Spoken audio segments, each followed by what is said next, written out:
of ubiquity, diversity, and constantly improving, we looked at where are the barriers to that being true.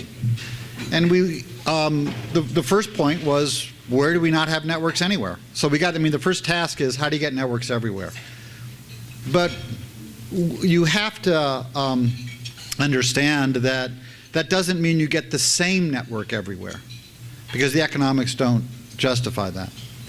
Secondly, you got to get everybody on, and this is the problem of adoption. The problem of adoption is very different than the problem of adoption for the telephone world, where it was pretty easy to use a telephone. Getting people on broadband, particularly the 100 million Americans who aren't on today, involves a variety of cultural, language, economic, and other issues. So that's a really big issue, and we looked at that one as well and have a series of recommendations. The third issue is, how do we use it better? And this, in some ways, I think is maybe the most important thing in the near term, which is that we can vastly improve education, vastly improve healthcare, vastly improve public safety, job training, economic development, entrepreneurship, and a variety of other things if we think about broadband differently than we've thought about in the past. A simple example is in education. You know, one of the things that comes out of the plan was we should eliminate all textbooks and replace them with e-books. Not merely because it's cheaper, though it will be, not merely because it saves the environment in terms of paper and things like that, not merely because the thought of my now high school senior daughter still carrying around the same 25-pound backpack that I carried around with when I was in high school of textbooks is just absurd to me, though she's an athlete, so she doesn't really care. And she says that that argument is my worst argument on this one. But the real reason is because if you have an e-book and you don't understand something, you have a lot of options. You can press something, you can see a video, you can see the best teacher in the world describe it. You can click something and go into a group. You can click something and get a tutor. You can test, you can assess, you can improve the content dramatically. And that's across the board in healthcare and public safety and all these other things. So in some ways, the most important imperative is, how do we utilize broadband to rethink the way we deliver important, essential public services? And a fourth category of where we were concerned about the country falling down in terms of achieving that vision are, what are the fundamental inputs we need to get that ubiquitous, diverse, constantly improving ecosystem? One of the most important inputs is spectrum. And so we focused a lot of time on how do we make sure that we have the necessary spectrum for a world that's increasingly both mobile and wireless. And so that's basically the vision. As we talk about the panel today, I have to say I deeply admire the work of RUS. I think they've done a lot of great things. But I think we have to re-examine our priorities. And I noticed that today's speaker, when he was talking about that the taxpayers don't put any money into the RUS program because it's just loan guarantees and everybody repays their loans. 78% of the repayment, of course, comes from the Universal Service Fund. How many of you actually pay a telephone bill? I think it's about the same number that pay taxes. It actually may be higher. Actually, as a percentage, it actually is higher. In this room, though, I think it's about the same. So you're actually paying for those RUS loans, whether even though you're not paying with the taxes. I'm not saying it's a bad deal, though in some cases I would say it's a bad deal. What I am saying is, let's not kid ourselves about the economics. Let's look at both sides of the equation, and let's ask ourselves the question of what's the priority for this time, with this technology, with this economy, and let's ask ourselves whether we need to shift it. The FCC probably next week will vote on a universal service reform package, and there are many good things in the package, but I'm afraid that based on what I know, and there's a lot that I don't know, I think we're missing a real opportunity to reprioritize what is really important to move forward. You know, I have a sister of mine who's a school teacher. I was talking to her the other night, and she was talking about how the broadband connection in her classroom is so slow that this great new technology of displays, you know, the whiteboards and the power boards and things, it just doesn't work because the level of technology is just not fast enough. So we should be asking the question, do we need to ramp up the E-rate? Do we need to increase that in prioritization? Because the benefits of the two-way collaborative platform are so great in the classroom that that ought to be a higher priority. Whereas in getting, the most interesting statistic in terms of the cost was to serve, and I appreciate Cynthia wants to get to 100%, but when we looked at the 7 million homes that have no broadband, we said the total cost was about $33 billion, that it would generate $9 billion of revenues. $14 billion, which meant there was a gap of 24, $14 billion of that was the last 250,000 homes. Over $50,000 per home, if I recall my math correctly. Is it really per year? We have to ask hard questions. Money is not unlimited. So anyway, one of the things that came out of the plan, and I'm going to kind of wrap it up by talking about what I'm doing now, that we looked at was we said, how do we retain technological leadership in the United States? How do we have the best broadband ecosystem in the world? As I would argue we actually do today. That doesn't mean we have the best networks, though we have good networks. It does mean that any other country would, give their right arm and left leg for a Google, a Microsoft, an Intel, a Qualcomm, an eBay, an Amazon, Facebook, etc. So if you look at the overall ecosystem, and I should have mentioned Apple too, because they're a very important part of that. And there are a number of other companies, AT&T and Verizon and Comcast, etc. So if you look at the whole ecosystem, we're doing very well. But we're doing well because of decisions that were made in the 60s, 70s, 80s, and 90s. And the question is, what's going to keep it going? And so out of those discussions, Google frankly said, hey, we'll provide some leadership here by saying we'll provide a gigabit of connectivity to a few communities as a test bed. And we think that's a really valuable thing to do. But some of us were thinking it's not enough to only have one provider do it and only it be in one community. We need a critical mass of communities that have it. And this is in no way criticism of Google, because they're really stepping up and putting their money where their mouth is. But then it was amazing. 1,100 communities applied. And so some of us who looked at the plan said, that's really interesting, because that's not a demonstration of consumer demand for gigabit connectivity, but it is a demonstration of community interest in making sure that their community is linked to a world-leading network. How do we use that energy? How do we use that self-organization? How do we use that work to get not just one or two, but a critical mass, which I would define as at least a dozen and hopefully 2 or 3 dozen. So then we asked the question, which communities have the best economics for gigabit connectivity? Where do we have the highest density, the best pre-existing networks, the highest already demonstrated demand? There's a category of communities that fit that. The second question, equally important, which communities will drive the innovation? Why do we want to do this? We want this to happen because we want to make sure there's an ecosystem in the United States of engineers, designers, and others who know how to design, build, operate the networks, but also innovate on top of the networks. And so what are the communities where we would get that innovation? The answer to both of them is the same, university towns.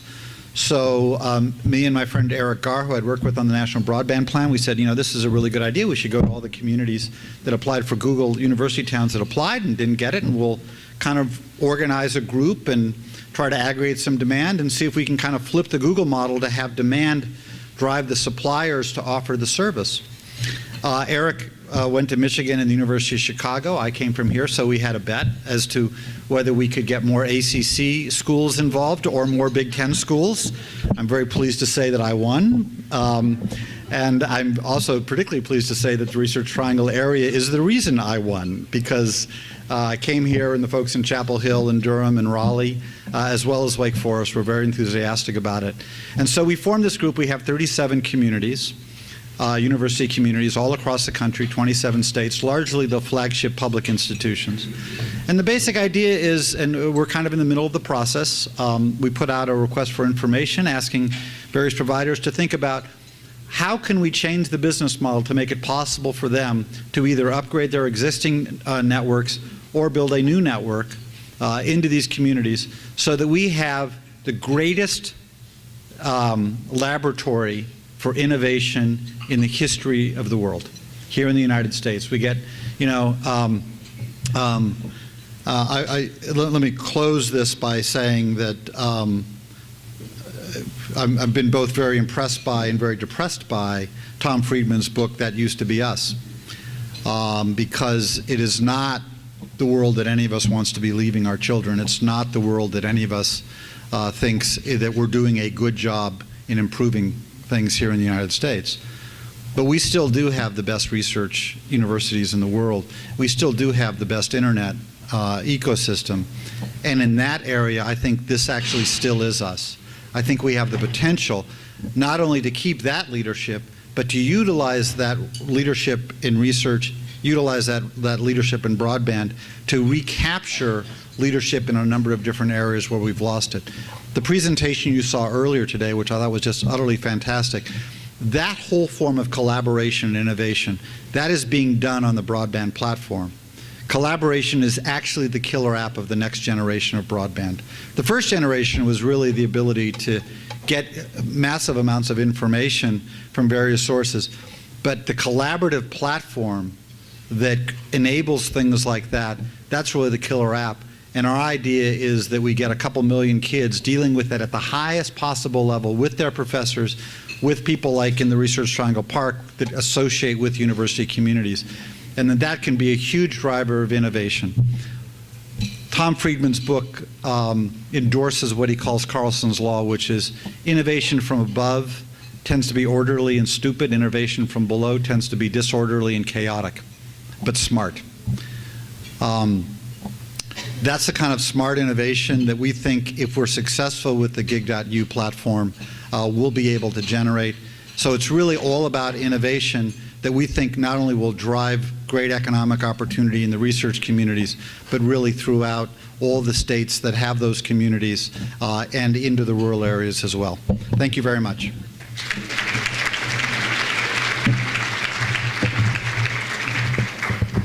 Great. Thank you, Blair. We're going to open it up later for questions from all of you, but I just have one. You can just grab the microphone there. Just regarding Gig.U, if you think about this economic climate that we're in, many universities are just struggling just to keep pace with budget cuts, increased financial need from the students, maintenance challenges, et cetera. How do you encourage chancellors and college presidents to get excited about Gig.U and to participate in it? Well, can you guys hear me in the back? I don't know if they have this mic on. I think they don't. But number one, it was not difficult to encourage them to get involved because they all understood the value of it. They understood the value. And remember, the research, the campuses themselves have great connectivity. They have the research and education networks. This is really about bringing that connectivity into the surrounding communities, into the schools, into the healthcare clinics, into the homes of the doctors who want to be able to read the MRIs at homes, into the homes of the researchers who are doing work internationally and need access to it at all kinds of odd times. So they understand the value of that in recruiting faculty, keeping faculty, recruiting students. You know, for students, the number one criteria for the apartment that they want to live in is high quality bandwidth. So they understand that. But part of what we developed as part of our strategy is that the networks have to be privately owned. And the incremental investment we're looking for is not coming from the university. It is coming from the private sector, which is traditionally the way we do it in the United States. I think when you look at a variety of the details in the Google-Kansas City agreement, what you find is a very new version of collaboration which is quite different, where it has some similar elements to traditional transactions. There are some things that are different that I think make that possible. But that's what we're trying to go for. We're not saying to any of the universities, you should finance this, but they can offer a number of things that frankly don't cost them that much, but are very valuable to a provider that we think can make it possible. Great. All right. Thank you. A very creative approach that, frankly, we're interested in exploring with you. So appreciate that. Okay, Jim. Thank you very much. I'm deeply honored to be back here again in North Carolina, which has become one of my favorite states over the last few years. And the first thing I'd like to do is to ask you all to join me in honoring Jane Patterson. I've been in this area for, come on, up.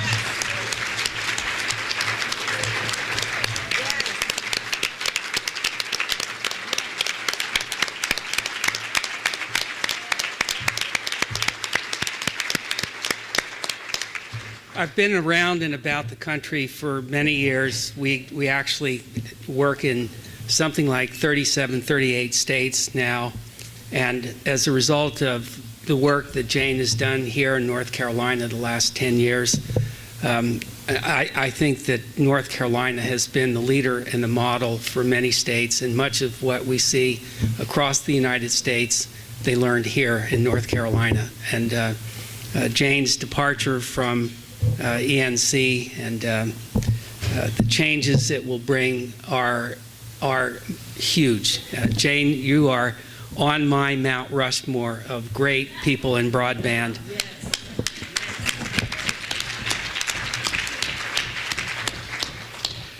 Jane asked me to comment today on what I was trying to achieve by mounting a personal campaign to bring a national broadband strategy to the United States about 6 or 7 years ago. And from my perspective, how have things turned out? How do they look so far? I'll try to do a form of that by simply comparing where we were 5 years ago to where we are today. And I am, as most of you know, incorrigibly optimistic, but I have to confess that I go back and forth between my optimism and despair for some things that I see. And first thing you need to understand about me is that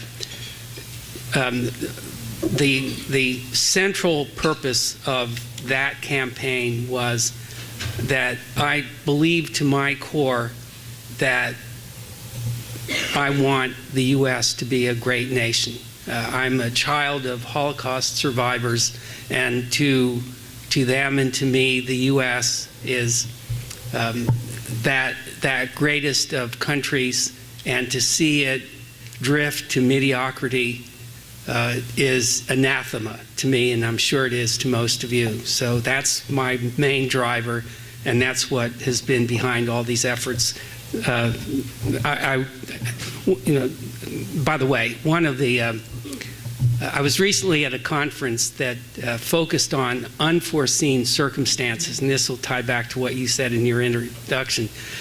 One terribly unforeseen circumstance that affected me personally was that as a result of all this work of our Broadband Coalition, we generated tens of thousands of hours of time that people and lawyers put into helping Blair shape the National Broadband Plan and helping NTIA and RUS shape the stimulus programs. And because I was in the middle of it and had to be neutral, I couldn't do any of that. So that was an unforeseen circumstance. Well, in any event, so where were we 5 years ago today? Well, as a country, we didn't really have much of an appreciation of what the enormous potential of broadband was. Those who thought about broadband at all considered it to be a faster way to do email or to download or to browse. They didn't really see it as the core of everything going forward in every aspect of our lives, from healthcare to transportation, environmental protection, energy, and across the board. We therefore didn't treat it as such. We didn't have any good data at all on where broadband was available, how much it cost, what speed it was, who was offering it, who wasn't offering it. What we had was FCC data that was not only useless, it was worse than useless because it was downright misleading. As you might recall, the FCC treated a zip code that had even a single business or residential line as having broadband available to everybody, and it treated 200 kilobits per second as broadband. And with that data and those assumptions, every year the FCC told Congress and the public that we were doing fine in deploying broadband across the United States. And we didn't have a real sense of how we were doing in the world, but we knew that based on the data that are collected by international bodies, we weren't doing that well. We were in the middle, after being first in the world in the 1990s, we drifted into the middle of the pack or lower in virtually every measure of broadband success, in deployment, in adoption, in speed, in price. The only silver lining in that picture for us was that we had the greatest number of broadband lines in absolute terms, and even that lead was beginning to erode. We had no comprehensive game plan surrounding broadband. What we had were isolated rules and policies that were either adopted for different purposes, and we tried to shoehorn today's realities into old rules. We had no framework in which to judge how a rule in this area might affect a rule in that area, how this technology interacted with that technology, so the regulatory process was a complete mess. We had a sense that some populations were being unserved or underserved, the rural areas, senior citizens, our minorities, our other populations. We knew that they weren't using broadband, we thought, but we didn't know why. We didn't know the extent of the problem. We didn't know the reasons for it. And I could go on and on. We were a mess 5 years ago. But the most important thing of all was, no matter who you talk to, no matter what their policies were, and at the time most people opposed the concept of a national broadband strategy, but the one thing that we could all agree on was that there's an opportunity out there that we're missing. The U.S. is not doing as good a job as we could be doing, and if we could get together and figure out how each of us can benefit in our own way, it would not necessarily be a zero-sum game. We might be able to lift all ships if we got together and talked quietly behind the scenes, not in the raucous rulemaking process that has the incentive or that encourages people to take extreme positions in the hope that the agency involved will cut the baby somewhere in between, but where people could sit down knowing that what they talked about to each other was not going to get out of the room, and we talked. We actually made progress. And by December of 2008, when we issued our call to action, it stunned Washington that people who disagreed on just about everything were agreeing on major fundamental points. Well, so let's fast forward to where we are today. And today we have a national broadband plan. It's a magnificent document in many ways. It provides a comprehensive framework to look at broadband. It gathered together the best information available from around the world. It was the product of an open series of hearings and comments where everybody who had a stake participated to a greater or lesser extent. When you look at some of the discussion of the issues and the trade-offs and the difficulties and the barriers and the challenges, not only is the prose beautiful, but the insights are really trenchant. It's an important document. It has 200 recommendations, which, if implemented, will certainly move us forward to some extent. But it's not a perfect document. It never could be. And to some of us, it's imperfect for some reasons. To others, it's imperfect for other reasons. For me, it's imperfect for a reason that you can't really blame on the national plan. I am, as I told you before, highly aspirational. I want the U.S. to be a great nation, and this is a plan, not a wish list. A plan is something you actually do over a period of time, and that's different. And in the context of a national plan, you've got to be feasible, you've got to be politically viable, you've got to do a lot of things. And I applaud Blair for doing as good a job as the plan is. But to me, when I look at where we are today, I think that the elements outside of the plan are what really excites me. Just a month before the plan was released, Google announced its Fiber for Communities project.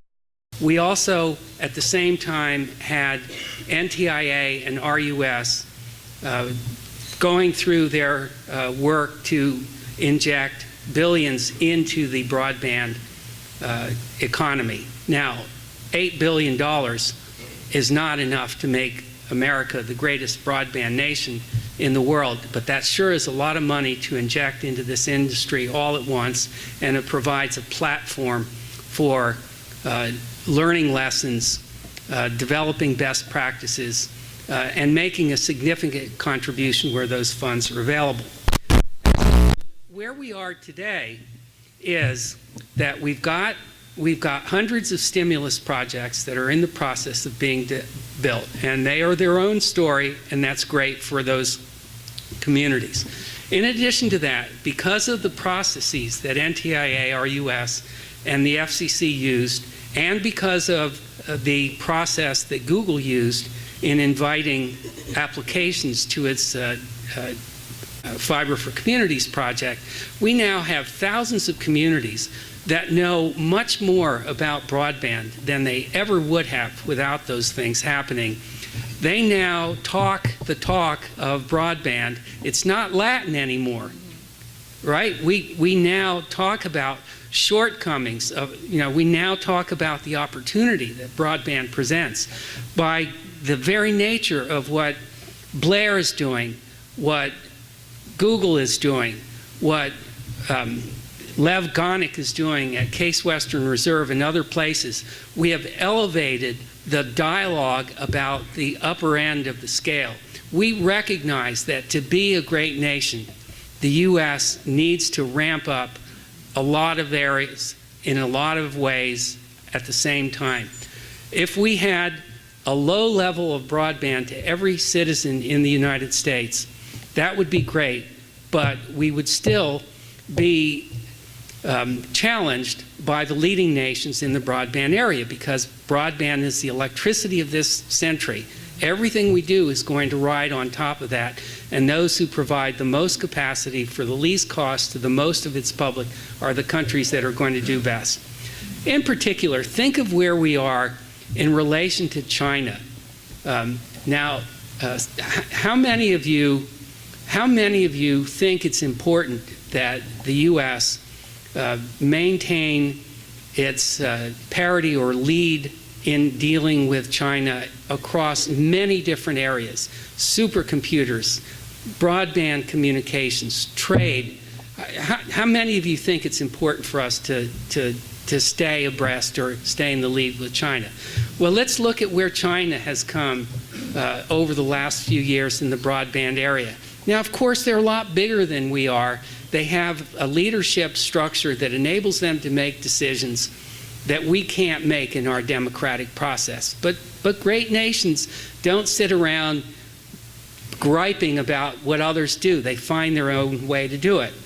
Now, as I said before, we were 5 years ago, we were in the world lead in number of broadband lines. Well, China took over that lead in 2008.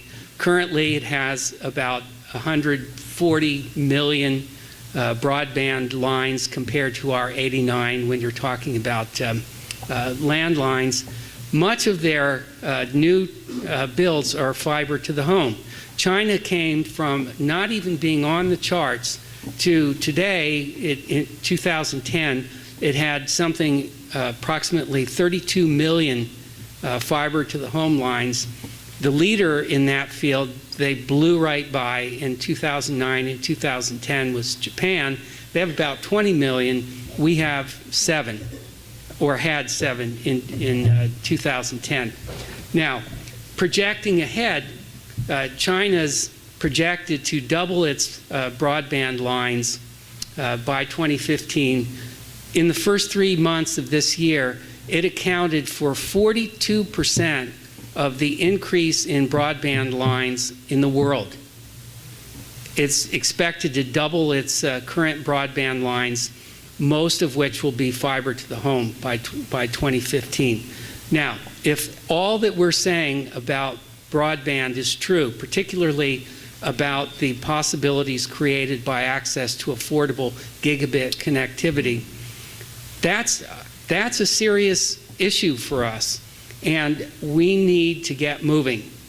We need to get moving right away. There's a story about a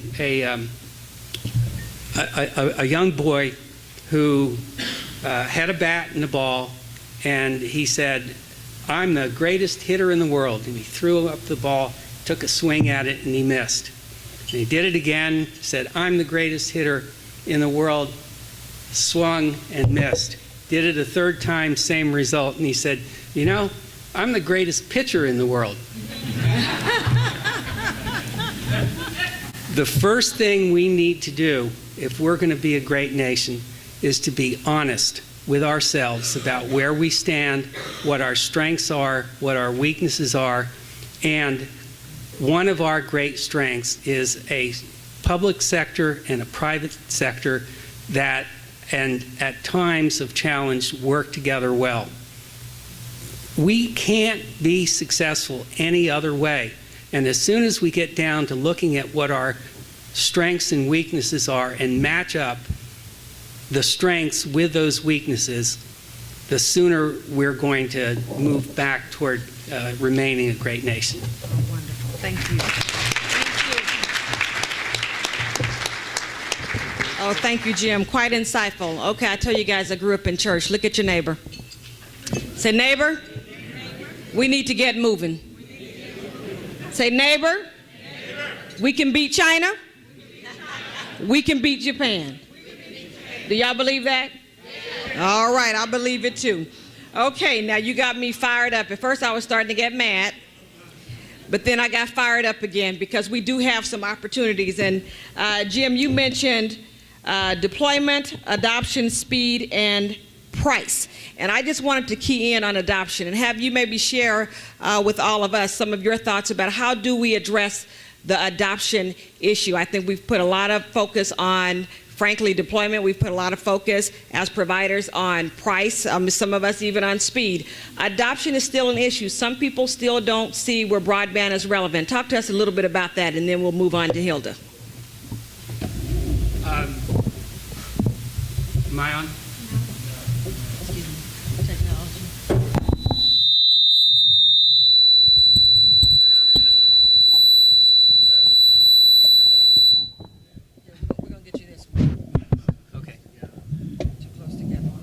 I'll come back. Come back. You just come back. Come back. Okay.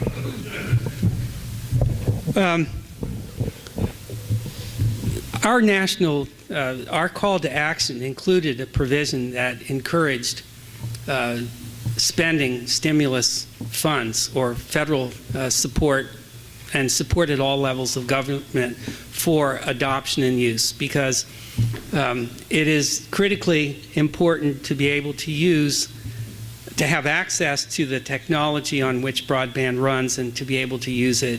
Digital literacy is something that has come to be known as that term. And as a result of the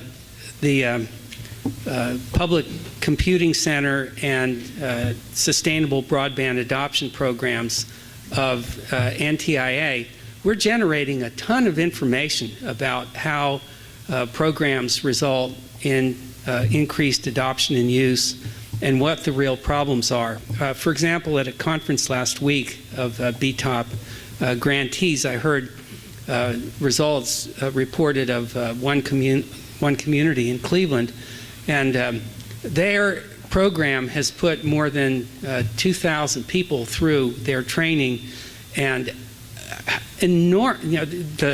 the feedback, they've got 98% of the people in the program say they benefited from them. Something over 60% report that they have gotten jobs or gotten raises or moved into different positions that have more potential, and these things appear to really work.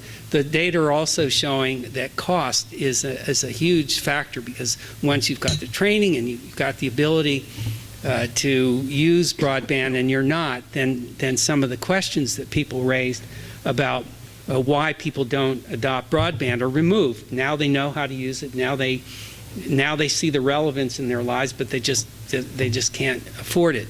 So I think that these projects are showing that they're well worth the price. In a country where you can't even apply for a job in many cases without having access to the internet to do it, these are critically important for people who have not or who would otherwise lack access. But to go back to my main point of my opening presentation, we've also got a national adoption issue, and that is the Blair, to me, it's not so much the right-of-way issues or any of the other issues that are holding people back. What we need are high-capacity applications that consumers feel they must have and are willing to target the provider who gives it to them, are willing to pay the incremental costs of. Right now, we really don't know what the potential is. There are experimental programs that are underway. The U.S. Ignite project is going to be experimenting with demonstration projects, the gigabit demonstration projects. If Blair's program works, we will have all of that useful information coming out of the university environment that will spread everywhere, that will be picked up in the rural areas and will increase national demand even in rural and suburban and other areas for higher and higher bandwidth capacities. And so I think that's our major challenge. We know we're going to get there. It's absolutely inevitable that we are going to be climbing up that bandwidth path. If you take a look at Cisco's projections, we're going to be, according to Cisco, the world will be at almost 996 petabytes per year by 2015. That's 1 billion gigabits. Okay, so we will inevitably get there. The question is, who'll get there early enough to take advantage of all the opportunities to buy and produce products and sell them to others? And that's an opportunity and a challenge for us. All right, thank you. Okay. Hilda, come bring us home. Come bring us home. Yes, Sister Cynthia, I'll try to do my best here. We're going to book in these two guys here with a Pentecostal and a Southern Baptist, so you're in for a treat here. Yeah, so a Southern Baptist like amens as well. But first of all, let me say thank you to Galen and Jane for bringing RTC to North Carolina and for putting together such a wonderful program. It has really been an inspiration to be here. Thank you. You see, I've been around for a long time. Jane mentioned 11 years of RTC, so I go back that far. I've been to several of them over the years, and even back in the early 90s when I was at the Appalachian Regional Commission, we came to Knoxville, Tennessee, and put on one of the first conferences in technology for our rural Appalachian states. And so when I come to something like this, I sometimes think, man, we've been saying these same things over and over again. And today I was going to talk a little bit about the Rural Utility Service and some of the things that we had done there, but David Villano did such a wonderful job this morning and covered it so thoroughly that I don't think I had much to say, and it's a good thing because my colleague Jim Ballard took up all my time, so I don't have any time left.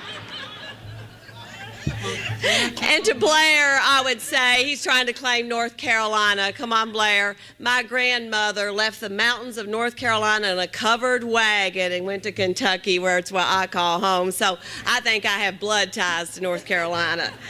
Why did she leave? Well, I don't know. I think her husband or something. No, she was a little kid. Her dad told her to. Her dad told her to. And it's always good to see my friend Scott DeGarmo with Broadband Properties and now Broadband Communities Magazine. If you haven't been a part or haven't come to the summit or don't have a subscription to the magazine, please make sure that you see Scott and you get signed up, because it is really an important piece of information that you need to be in tune to. So what am I going to talk about? Well, as I sit here and I listened and I was inspired by Cynthia here, and I looked at the program again and it said Broadband for All. And let me tell you, the good book says that without vision, the people perish. And so that's what I decided I was going to talk about today, because I do believe that we can have broadband for all. And I do believe that we can put China in the back seat if we set our minds to do this. Thank you, Gail. But let me take you back just a little bit, telling you I've been here for a long time. In 1995, I had the 3 A's for technology: awareness, access, and application. All right? At that point in time, folks, in the history of our country, that was 1995, like best I calculate, 16 years ago, people didn't really even understand the internet. They weren't addicted to their Blackberries and their iPhones. They didn't have a clue what it meant from a terms of economic development. And think how far we have come in 16 years. I used to try to go to a community and say, we'll bring you free of charge a T1 line, brings all this capacity, and you can in video conference talk to anybody anywhere in the world. And let me tell you, those local elected leaders would rather have a load of good white gravel, Cynthia, in rural Kentucky particularly. My point is, look what we have done in just 16 years from that beginning. And we can do today what may seem impossible from where we're sitting today. When we talk about the first loan that RUS ever made was 1 meg in 1995. Today we're talking about gigs, and then Jim just laid on us a petabyte. Is that right? Did I say that right? 1,000 petabytes. Yeah, 1,000 petabytes. It seems almost impossible. It seems almost unobtainable. But in fact, we can get there if we believe we can, and if we have the vision to do that. There is no other industry sector in our world today that is more dynamic and fast changing than what we are in, the telecommunication industry. But we have been able to absorb those changes that have come at lightning speed for the past 15 years or so.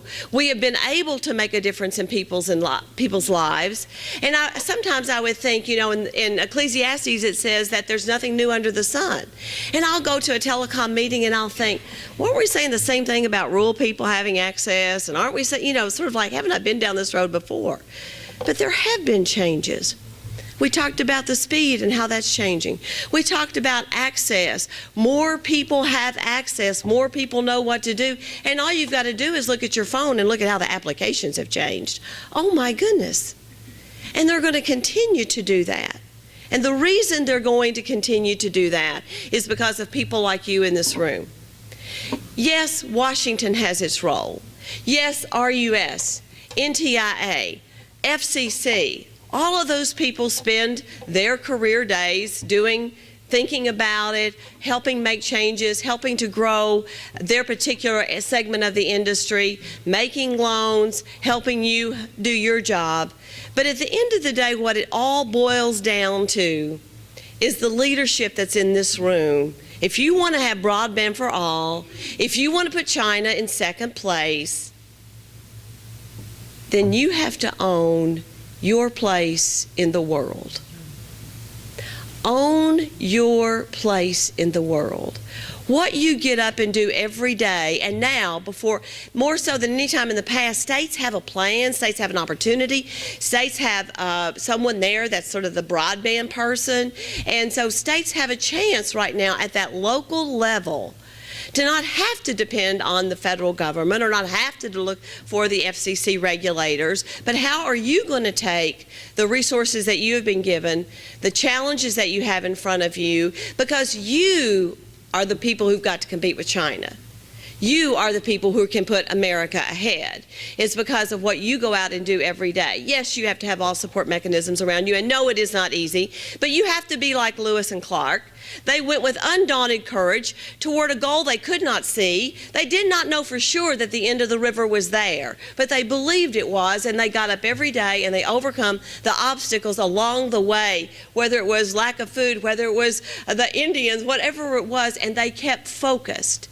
And all I'm saying to you today, ladies and gentlemen, is if we really do believe that this industry that we spend our days and our hours involved in, this telecommunications, makes people's lives better in your local community, and that you really do believe the people at the end of the line deserve the higher speed. And yeah, it might have been 256K 7 years ago, but that's not what it's going to be. And always those people in rural communities deserve your advocacy, because they're out there making a living every day while the folks in Washington or in your capitals are making their decisions every day. Those people are earning a living, paying taxes, and they deserve you to be the advocate for them to make sure they don't get left behind. It moves so fast. Your job is to help make sure our areas stay caught up in our rural America areas. And that, when you do that, and when those people are connected, and when those people have the speed, and they have the access, and they have the fiber, I got to tell you, when I was at RUS a few short years ago, if we talked about putting fiber into a rural telephone cooperative, they absolutely laughed at us. They thought it was a waste of money, it was an overbuilding capacity, would never be used, and it was a bad decision from the federal government standpoint. And yet, David, how many, a significant number of the BIP awards were fiber to the home in very rural areas? It will be used if they have it. They will create the opportunities and the applications that Jim said we need to go out there. So my very brief sermon today is, you've heard so many good speakers, and we'll continue to hear more. The content has been great. I want to encourage the RTC to keep this up. There were a few years ago, in these last few years I've been involved, where there was a minimal number of attendees. But you all have brought it back. And again, it's because you believe in what it is that you are doing. So own your place in the world, because if you do yours, China will be behind. All the rest of us have to do ours. But at the end of the day, it comes down to us as individuals believing, having the vision, and knowing that what we are doing is really for the Lord's cause. It is going to make America more competitive. It's going to make children's lives better. It's going to make families who are suffering from hospice family members, they can have a better amount of service if we have the connectivity. Elderly people can stay in their homes. America will be greater when we maintain and believe the goal of this conference, the title of this conference, that truly America can achieve broadband for all. Thank you very much.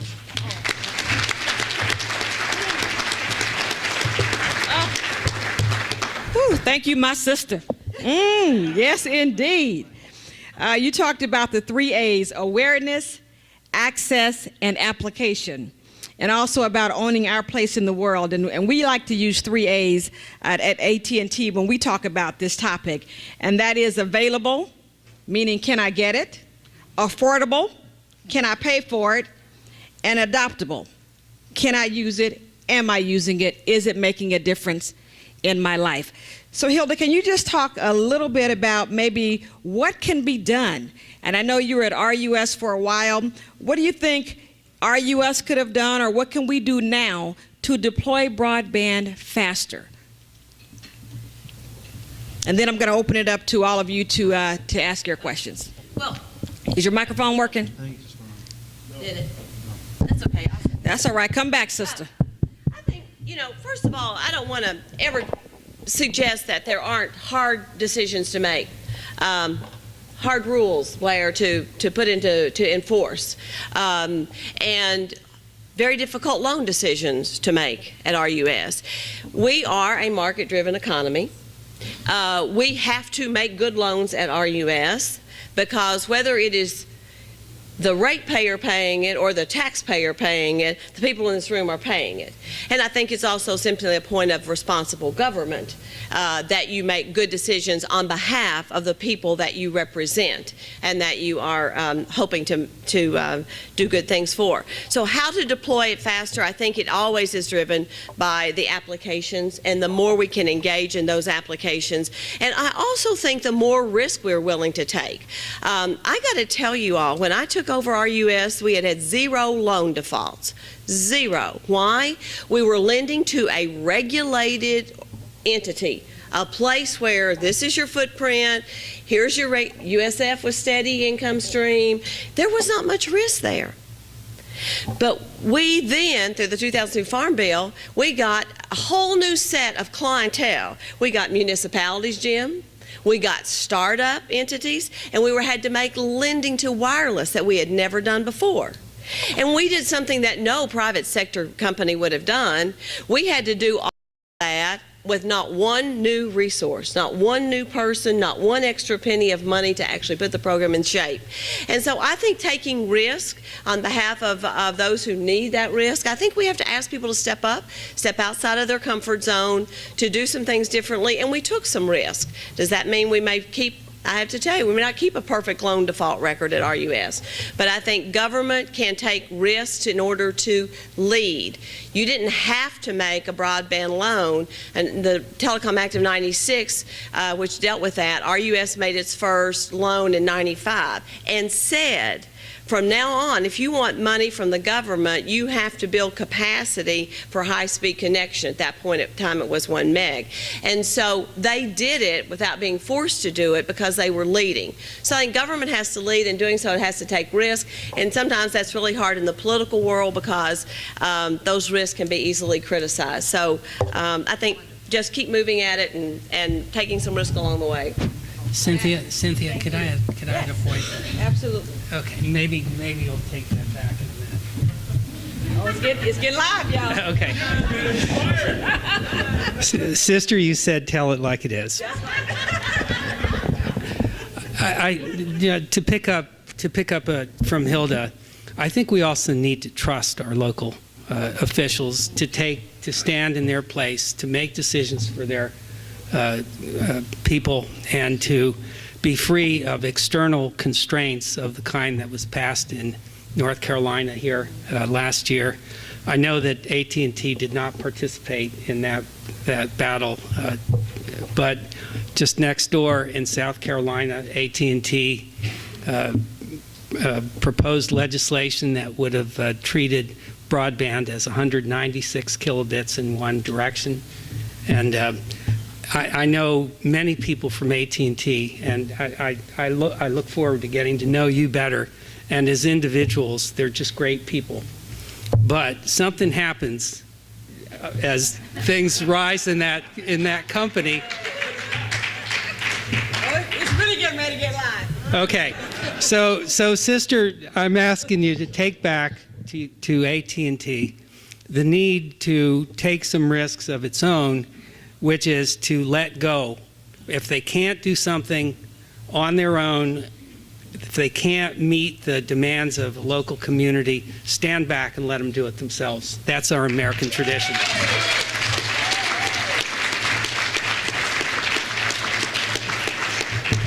Well, I will just respond. AT&T took a risk when they sent me here,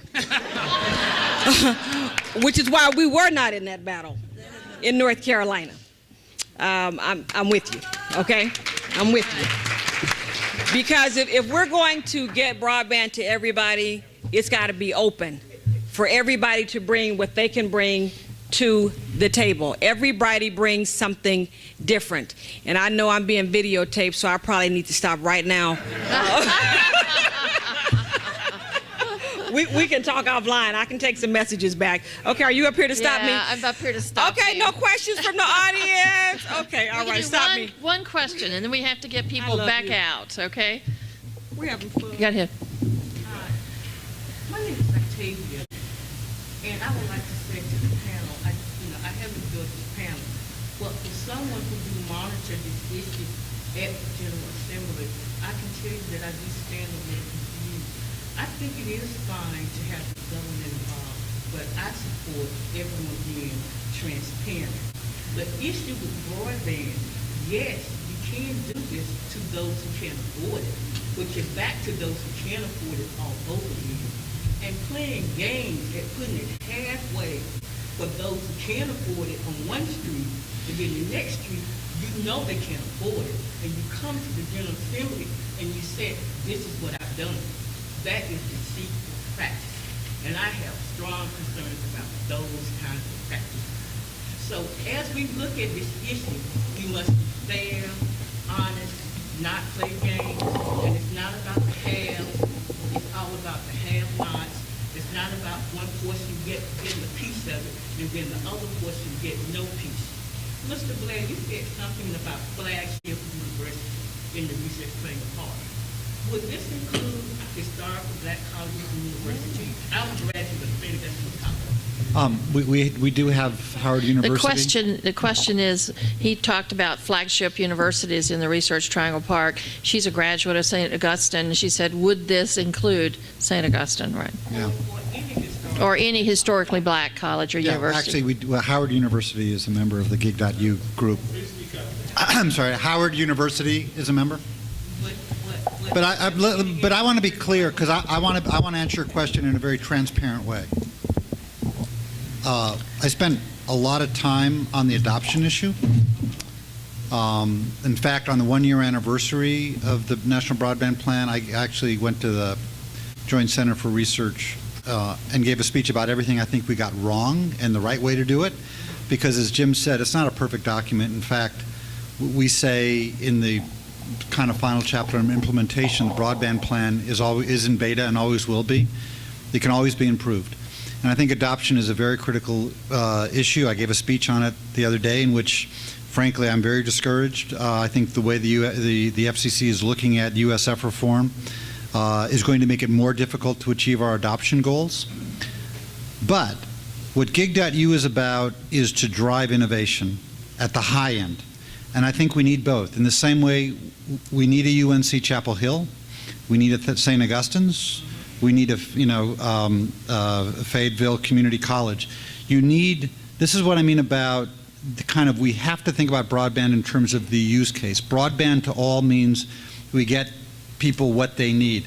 I would just note, I've been in a lot of different debates with rural telephone providers who are upset with me because we emphasized mobile in rural areas a lot. And I just noted when I went to the website of this conference, the picture is of a farmer looking at a laptop in his field. That's a wireless connection. It's really important we get that wireless connection everywhere. But my point is, we can't solve every problem simultaneously, but let's make sure we should be focused on the adoption problem in a way that achieves that. But let's also make sure we don't forget the innovation problem and the technological leadership problem. That's going to take a different kind of solution. Well, listen, this has been a great panel. Let's give them a big hand. So, yeah. And I hope for those of you who haven't had a chance to get to know Cynthia Marshall, who are from North Carolina, and those from other states, that you do so, because she's been a joy and a delight to have moved to North Carolina, and she's a Tar Heel basketball fan. Bye. So thanks, and let's go to our sessions next.